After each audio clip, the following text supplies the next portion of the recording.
నీకేం భయం లేదు, నేనున్నానుగా.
ముంబాయి మహానగరంలో మహాపుణ్యక్షేత్రంగా పేరుగాంచింది ఈ రామమందిరం.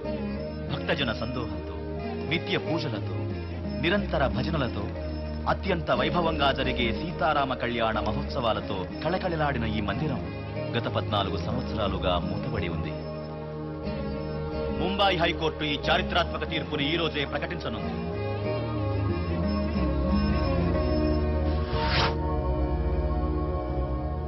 వీరేంద్ర కుమార్, వీరూభాయ్ అని కూడా అంటారు ఇతను. ముంబై అండర్వరల్డ్ తో సంబంధాలున్న వ్యక్తి. రామ మందిరాన్ని తిరిగి తెరిచే హక్కు, ఆ మందిరానికి చెందిన కోట్లాది రూపాయల ఆస్తుల మీద అధికారం తనకే ఉన్నాయంటూ, అవన్నీ తనకే చెందాలంటూ 14 సంవత్సరాలుగా కోర్టులో పోరాడుతున్నాడు ఈ వీరూభాయ్. సార్, నేను కోర్టులో ఉన్నాను సార్. నేను జడ్జిమెంట్ మొత్తం వినాలి. ఫోన్ కరెక్ట్ గా పెట్టు. Okay sir.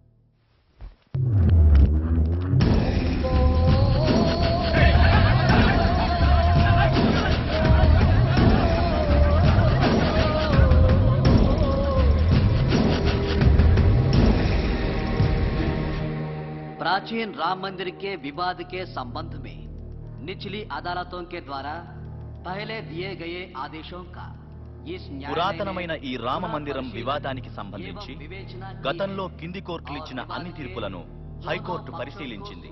ఇరుపక్షాల వాదనలు విన్న తర్వాత ఆధారాలన్నీ కూలంకషంగా పరిశీలించిన అనంతరం వీరూభాయ్గా పిలువబడే వీరేంద్ర కుమార్ ఆలయ ప్రవేశమునకు అనుమతిస్తూ ఆ ఆలయానికి సంబంధించిన సకల స్థిర చరాస్తుల మీద అతనికి సంపూర్ణ హక్కు కలదని కోర్టు తెలియచేస్తోంది.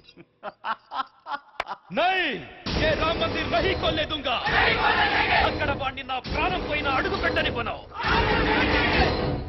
జబ్ తక్ యే రహీం జిందా హై తబ్ తక్ కోయి వహా पैर नहीं रख सकते. ऐसा नहीं होने दूंगा. तुमको माफ कर दो. ये कोई नहीं रोक सकता. रहीम.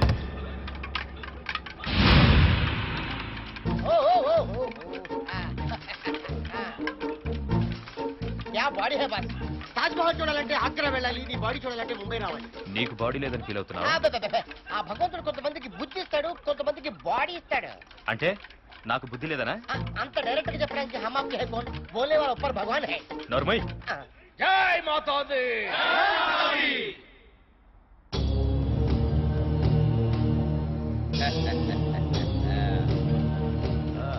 आओ दोस्त आओ. जजमेंट के बारे में सुना था, बहुत खुशी की खबर है. ये लीजिए. చేదుగా ఉంది దోస్త్. దోస్త్, తీర్పు తీయగానే ఉంది, కానీ ఆ రహీం గాడి చేదు మాత్రం అడ్డుపడుతున్నాడు. చాలా రహీం. దోస్త్, శ్రీరాముడు మన దేవుడు, మన గుడిని మనం తెరుచుకుందాం.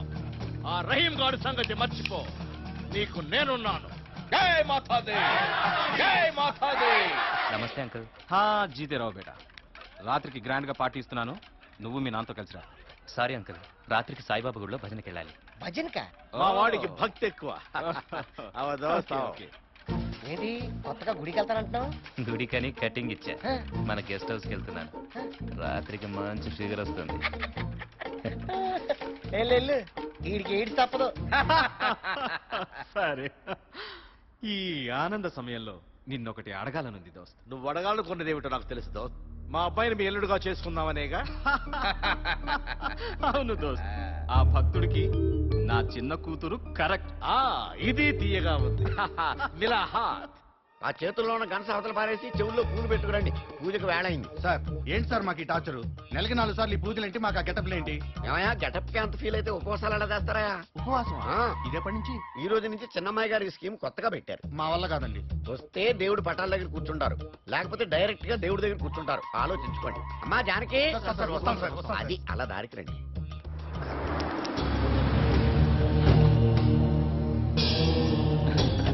ప్రణామం సార్. క్యా దోస్త్, ఇంటిని గుడిగా సెక్యూరిటీని పూజారులుగా మార్చావు. క్యా బాత్ హై? చెప్పాను కదా నా చిన్న కూతురు గురించి. రామాయణంలో ప్రతి ఇన్సిడెంట్ ని పండగ చేస్తుంది, వీళ్ళందరినీ ఇలా తయారు చేస్తుంది. Very good. నాకైతే దేవాలయానికి వచ్చినట్టుగా ఉంది భాయ్. నాకేమో తిరుపతిలో ఉన్నట్టుగా ఉంది. హాయ్. మరి గుండు కొట్టించుకోలేదే? మా అమ్మాయి గారు ఇంకా స్కీమ్ పెట్టలేదు. నేను పెట్టిస్తా.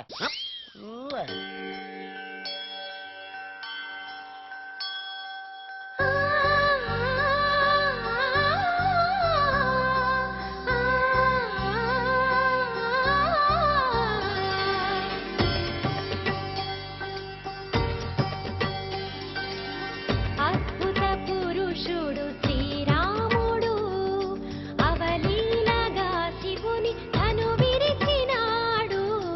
అద్భుత పురుషుడు శ్రీరాముడు ఆనందముగను జానకి కనులలో, ఆనందముగను జానకి కనులలో హరివిల్లులను తాను విరిగించినాడు.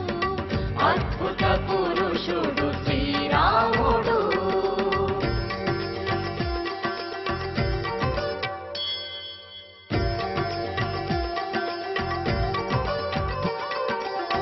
తనువును మనసును తనియగ చేసిన రాముని మెడలో మాల వేసినది.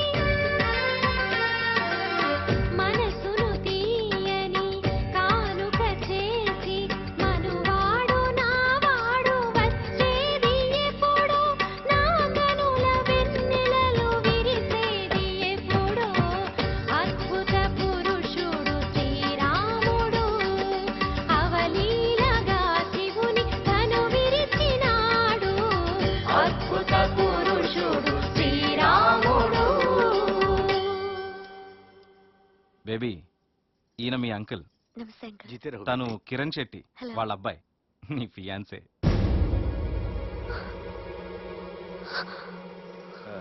అమ్మాయి ఏంటి అలా వెళ్ళిపోతుంది?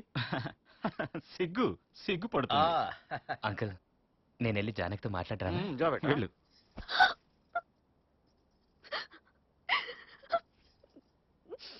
జానకి, ఏయ్, నా దగ్గరకు వచ్చి అంటే చంపేస్తాను. పెళ్లికి ముందు ఈ మాత్రం స్ట్రిక్ట్ గా ఉంటేనే నా కాబోయే పెళ్ళాం ఫ్రెష్ గా ఉంటుందని నమ్మకం ఉంటుంది. అయ్యో! పట్టుకుంటే నలిగిపోయే కొత్త బాంబే డైయింగ్ బెడ్షీట్ లా ఉన్నావు. ఫస్ట్ నైట్ కప్పుకుంటానుగా. Get out! Get out! Get out! Shut up! ఏమైంది బాబు? పాపం తన మనసులో ఎవరన్నా ఉన్నారేమోనని అడుగుతున్నాను అంకుల్. ఇష్టం లేకుండా తనని పెళ్లి చేసుకుని బాధ పెట్టడం కరెక్ట్ కాదు కదా అంకుల్. నీకన్నా బుద్ధిమంతుడు నా కూతురికి ఎక్కడ దొరుకుతాడు? నువ్వు వెళ్ళు బాబు, అలాగే అంకుల్. నేను మాట్లాడతాను. I'm sorry, Daddy. నేను చేసుకోను. చూడు జానకి, నేను వాళ్ళకి మాట ఇచ్చాను, నువ్వు అతను చేసుకునే తీరాలి. ఇది నా ప్రెస్టీజ్కి సంబంధించిన మ్యాటర్. నువ్వేమనుకున్నా ఈ పెళ్లి జరిగి తీరుతుంది. No changes. అండర్స్టాండ్?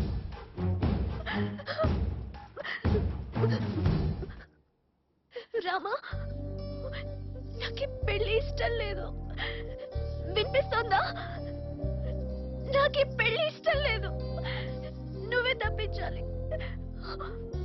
అవసరమైతే నువ్వే రావాలి. కీరవాణి గారు ప్రతి పాటను ఒక ఛాలెంజ్ గా తీసుకొని కంపోజ్ చేయటం మరో ఎత్తు. సాంప్రదాయ బాణీలు చెడకుండా సినిమా పద్ధతి పాటిస్తూ ఆయన 2 పడవల మీద అద్భుతంగా ప్రయాణం చేశారు. నటీనటులు ముఖ్యంగా నాగ్, స్నేహ, సుజాత పాటల్లో విలీనమైపోవటం ఏదో కొత్త లోకానికి తీసుకెళ్లినట్టు జనం తేలిపోయారు. ఇక రాఘవేంద్రరావు గారి గురించి చెప్పేదే ఉంది. అణువణువు తానే అయి విశ్వరూపం చూపించారు.